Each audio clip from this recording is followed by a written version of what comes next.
दोस्तों, हमारा देश और हमारी भाषा हिंदी कहावतों और मुहावरों की भाषा है। आपने बहुत सारी कहावतें सुनी होंगी, पर क्या आप जानते हैं कि कोई भी कहावत यूं ही नहीं बनती। हर कहावत के पीछे एक गूढ़ रहस्य होता है, एक कहानी होती है, एक किस्सा होता है। कहीं की ईंट कहीं का रोड़ा, भानुमति ने कुनबा जोड़ा।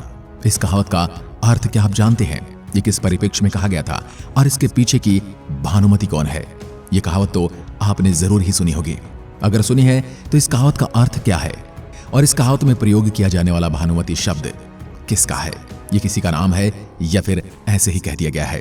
क्या आप जानते हैं? अगर नहीं तो आज के इस वीडियो के माध्यम से हम आपको यही बताने वाले हैं कि आखिर कौन है भानुमति और क्या है इस कहावत का मतलब और किस परिप्रेक्ष्य में ये कहावत कही गई है। तो क्या आप जानते हैं इस कहावत में जिस भानुमति का जिक्र किया गया है वह भानुमति महाभारत काल से संबंध रखती है। न सिर्फ महाभारत काल से बल्कि महाभारत के सबसे बड़े खलनायक दुर्योधन से संबंध रखती हैं। ये दुर्योधन की पत्नी है। यह सारी बातें आज हम आपको बताने वाले हैं। ऐसा कहा जाता है कि महाभारत के समय धरती पर द्रौपदी के बाद सबसे सुंदर स्त्री कोई थी तो वो थी भानुमति। लेकिन आश्चर्य की बात तो यह है कि महाभारत के मूल ग्रंथ में केवल 3 बार ही दुर्योधन की पत्नी के बारे में उल्लेख किया गया है। दुर्योधन की पत्नी का नाम क्या था, इसके बारे में भी मूल महाभारत ग्रंथ में कुछ नहीं कहा गया है। लेकिन दक्षिण भारत की प्रचलित लोक कथाओं में भानुमति का उल्लेख देखने और सुनने को मिलता है। मूल महाभारत ग्रंथ में दुर्योधन की पत्नी का उल्लेख शांति पर्व, श्री पर्व और शल्य पर्व में आता है। और शांति पर्व में स्वयं नारद मुनि जी ने और श्री पर्व में गांधारी ने दुर्योधन की पत्नी के स्वर्गीय सौंदर्य का वर्णन और उसकी तारीफ में कसीदे पड़े हैं। अब दोस्तों, भानुमति के बारे में जो प्रचलित लोक कथाएं हैं उनमें कितनी सच्चाई है, इस विवाद को अगर हम दूर रखें तो सारी जानकारी बड़ी ही रोचक और आश्चर्य से भरपूर है। और आप देख रहे हैं शब्दबाण यूट्यूब चैनल और ऐसी वीडियोस देखने के लिए आप हमारे चैनल को सब्सक्राइब कर सकते हैं। दरअसल भानुमति कलिंग के राजा चित्रांगद की पुत्री थी। महाराज चित्रांगद ने अपनी पुत्री के लिए ही भानुमति के स्वयंवर का आयोजन किया था। उस समारोह में दुर्योधन कर्ण के साथ जाता है। दुर्योधन ने कर्ण की सहायता से भानुमति के स्वयंवर से उसका अपहरण कर लिया था। दरअसल बात कुछ ऐसी थी कि भानुमति ने दुर्योधन को वरमाला न पहनाते हुए किसी और के गले में वरमाला डालनी चाहिए और इस अपमान से क्रोधित होकर दुर्योधन ने भानुमति का हाथ पकड़कर उसका अपहरण कर लिया था। इस अपहरण में कर्ण ने दुर्योधन की भरपूर सहायता की थी। भानुमति की एक सुप्रिया नाम की अति सुंदर सहेली थी जो भानुमति के साथ ही उस वक्त चली आई थी। हस्तिनापुर आने के बाद दुर्योधन ने भानुमति और कर्ण ने सुप्रिया के साथ एक ही विवाह मंडप में विवाह कर लिया था। कुछ लोक कथाओं के अनुसार भानुमति के अपने ही मन में यह तीव्र इच्छा थी कि उसका विवाह अर्जुन के साथ हो जाए, लेकिन अर्जुन तो उसके स्वयंवर में आया ही नहीं था। दुर्योधन से भानुमति की मर्जी के विरुद्ध उसके स्वयंवर से उसका अपहरण कर लिया गया था। इस बात से और भानुमति के पिताजी जो इस बात से बड़ी बेइज्जती महसूस कर रहे थे, इस बात से भानुमति दुर्योधन से बड़ी नाराज थी। लेकिन बाद में उसने दुर्योधन को अपने पति के रूप में स्वीकार कर लिया था। दुर्योधन और भानुमति के 2 जुड़वा बच्चे थे। उनमें से एक लड़का था और एक लड़की थी। लड़की का नाम लक्ष्मणा रखा गया था तो लड़के का नाम लक्ष्मण कुमार ऐसा रखा गया था। आगे चलकर दुर्योधन का यह पुत्र लक्ष्मण कुमार पांडवों के पुत्र अभिमन्यु के हाथों महाभारत के युद्ध में चक्रव्यूह में मारा गया था। दुर्योधन की लाडली बेटी लक्ष्मणा अति सुंदर, बुद्धिमान और दयालु स्वभाव की लड़की थी। अपने अच्छे स्वभाव के कारण लक्ष्मणा पांडव और कौरव दोनों की ही बड़ी लाडली बेटी थी। लक्ष्मणा एक वीरांगना थी जिसे शस्त्र चलाना, युद्ध लड़ना और रथ चलाना भी आता था। लक्ष्मणा कर्ण के पुत्र वृषसेन के साथ ही बड़ी हुई थी। वृषसेन और लक्ष्मणा दोनों के बीच में गहरी मित्रता और आकर्षण था। इन दोनों का विवाह करवा दिया जाए ऐसी कर्ण और दुर्योधन की भी इच्छा थी, लेकिन फिर भी दुर्योधन ने लक्ष्मणा के स्वयंवर का खेल रचा था।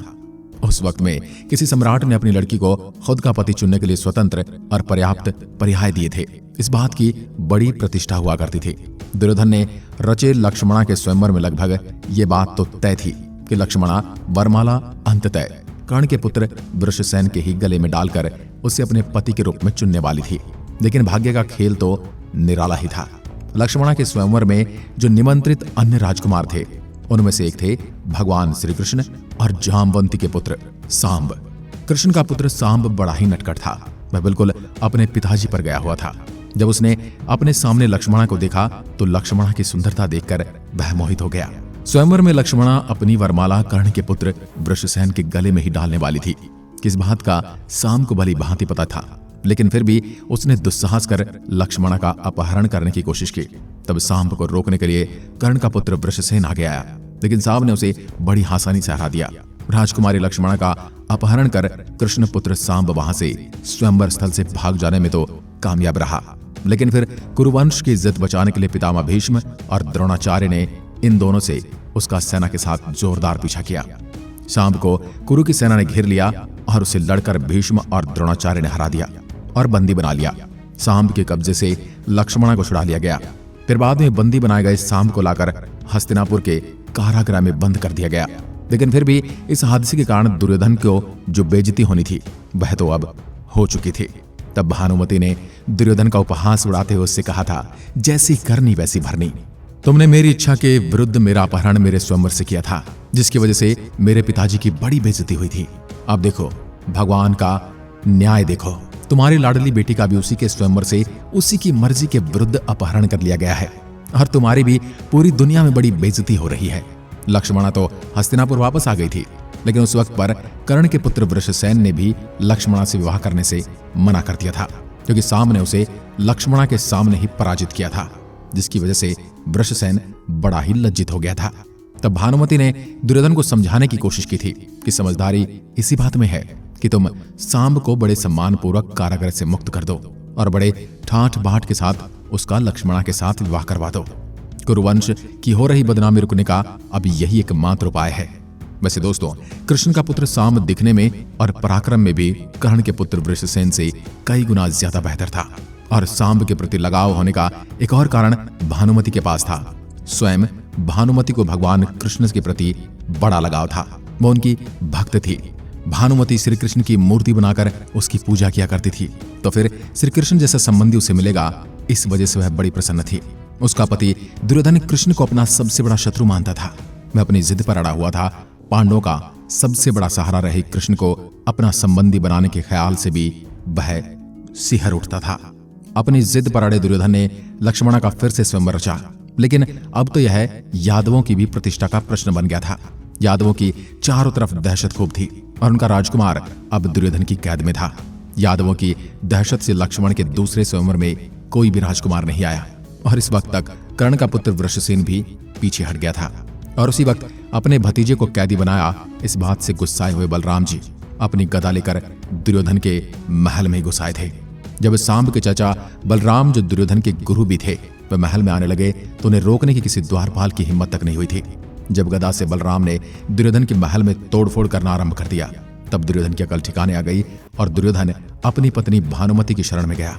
जब दुर्योधन ने भानुमति से कहा कि तुम ही मध्यस्थता करो, किस रिश्ते को क्या परिणाम दिया जाए, तो फिर भानुमति ने आगे बढ़कर बड़ी प्रसन्नता से मध्यस्थता की और सांब को बड़े सम्मान पूर्वक कारागृह से मुक्त कर दिया गया और बड़ी धूमधाम के साथ उसका विवाह लक्ष्मणा के साथ उसी की मर्जी के विरुद्ध दुर्योधन को करवानी पड़ी थी।